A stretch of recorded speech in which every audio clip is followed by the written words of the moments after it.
Assalamualaikum warahmatullahi wabarakatuh. Bismillah, walhamdulillah, wassalatu wassalamu ala rasulillah wa ala alihi wa sahbihi ajma'in. InsyaAllah saya akan membuat video khusus mengkaji kitab Al-Khurasaniyah. Itu kitab yang ditulis oleh Syekh Abdul Aziz At-Tarifi hafizahullah ta'ala wa fakka asrah.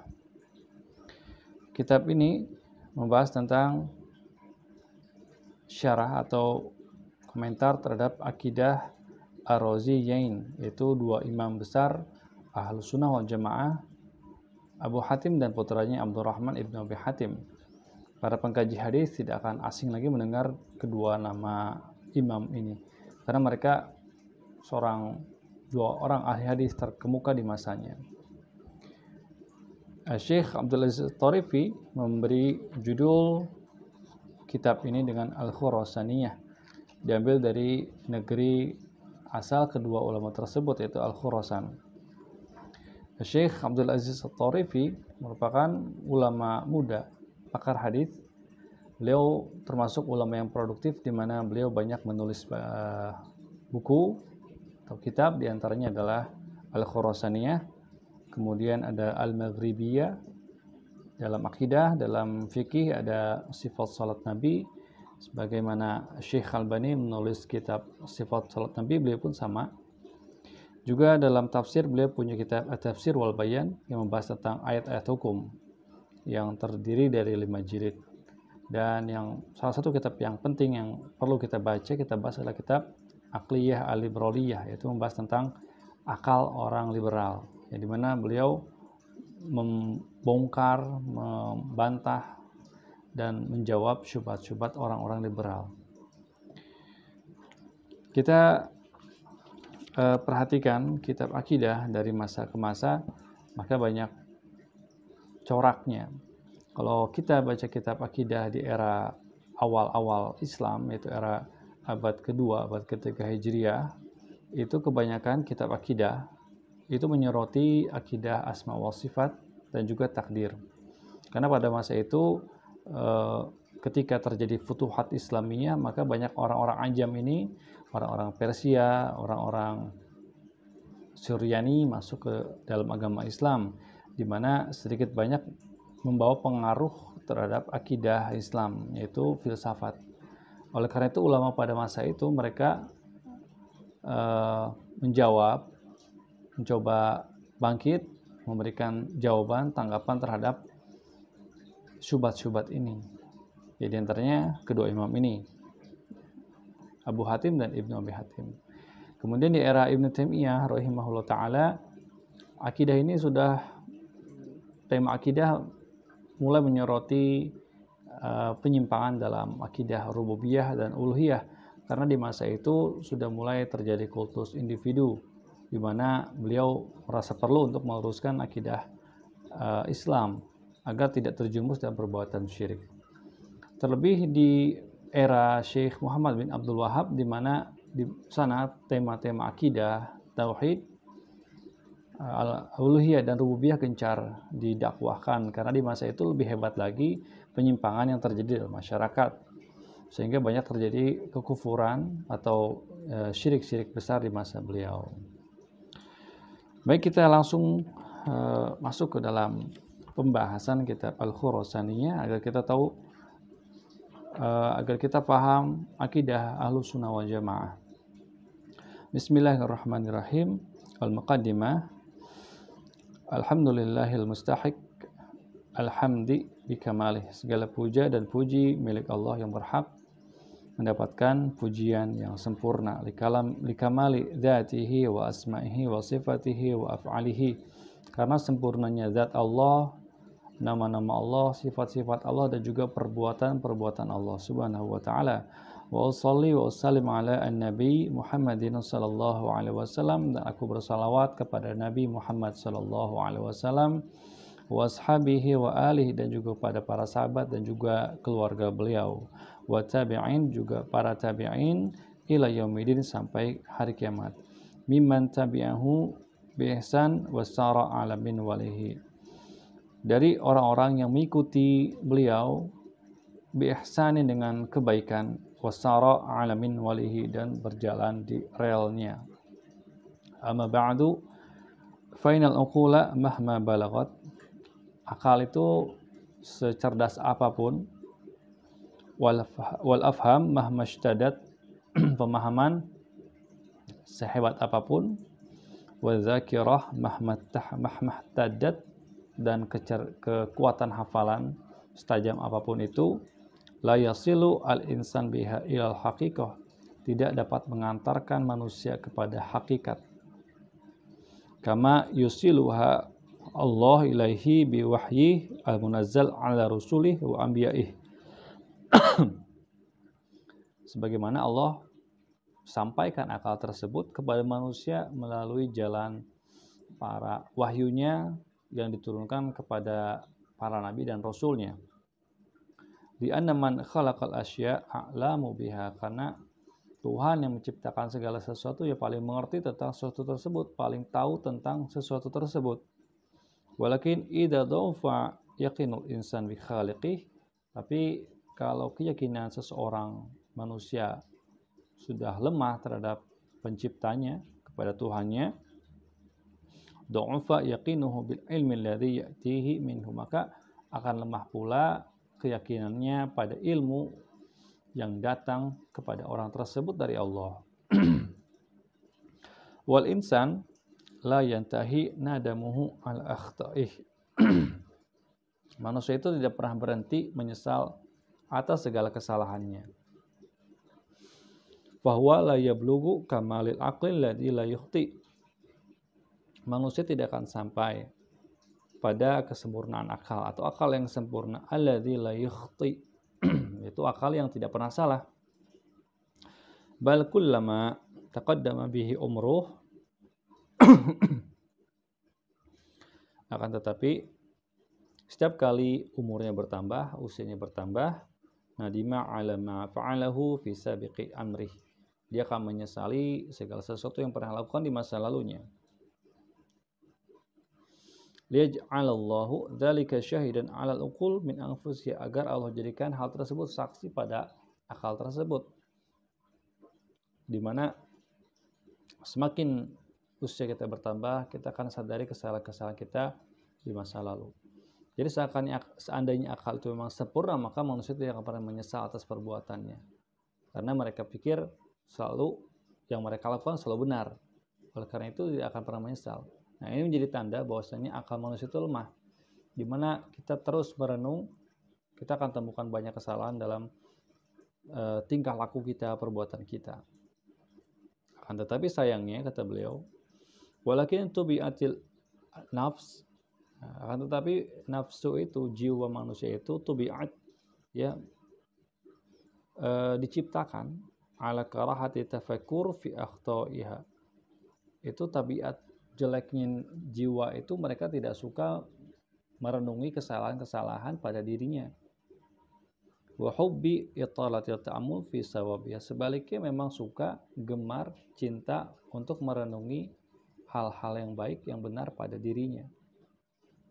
Fa bainama tamurru al khata kalamhil basar. Nah, tatkala akal ini melihat kesalahan, akal ini melirik pada kesalahan itu, jadi seakan-akan hanya melirik pada kesalahan tersebut. Ta'akufu nadhiratan ila sabiyah, sebaliknya ketika ia melihat benarnya akal tersebut, maka dia akan memandang terus kebenaran tersebut, kebaikan tersebut.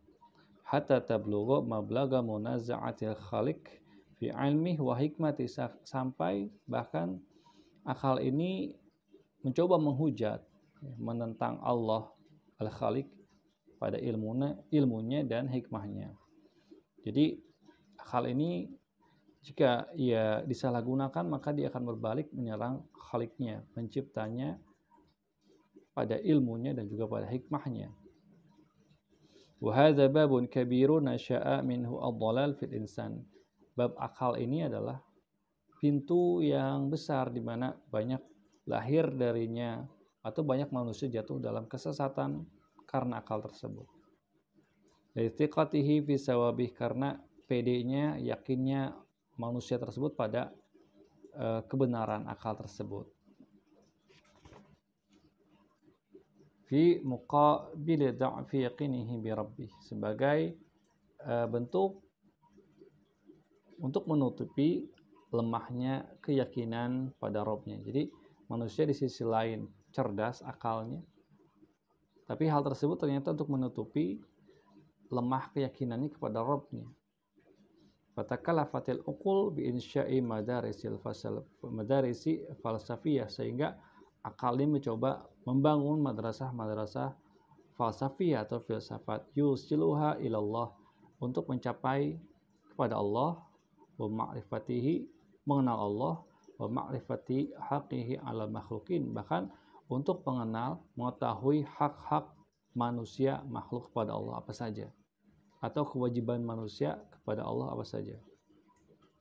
Hatta asbahatil falsafah kal hibal at-tawilah al-mutluwiyah al-mustabikah. Bahkan filsafat menjadi seperti benang panjang yang kusut. La ya'rifun nadhir atrafaha illa bitatabu'. Orang yang memandangnya tidak akan tahu mana ujungnya, mana depannya, mana belakangnya, illa bitatabu', kecuali dengan cara menelitinya, mengamatinya, memeriksanya. Mubtadaha wa muntahaha, awal dan ujung benang tersebut dia teliti terus. Fayatulu tatabu'uh, maka waktunya pun akan habis karena sibuknya memperbaiki benang kusut tersebut. Mana awal, mana akhirnya dia terus cari. Fa in yakhta'a raja'a wa 'ada adrajah. Kalau ia salah maka ia terus ulangi kesalahan tersebut. Wa in istamara bisyak. Kalau ia terus lanjutkan tatabu', memperbaiki benang tersebut, meneliti benang tersebut sampai benar, maka ia dalam keraguan ketika ia meneliti benang tersebut.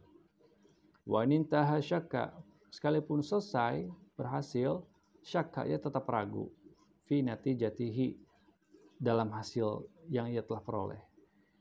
Li tauli tatabu' wa kasratil awham wa dhunun, karena saking lamanya meneliti, memeriksa, mengamati, dan banyaknya dugaan-dugaan dan juga prasangka-prasangka.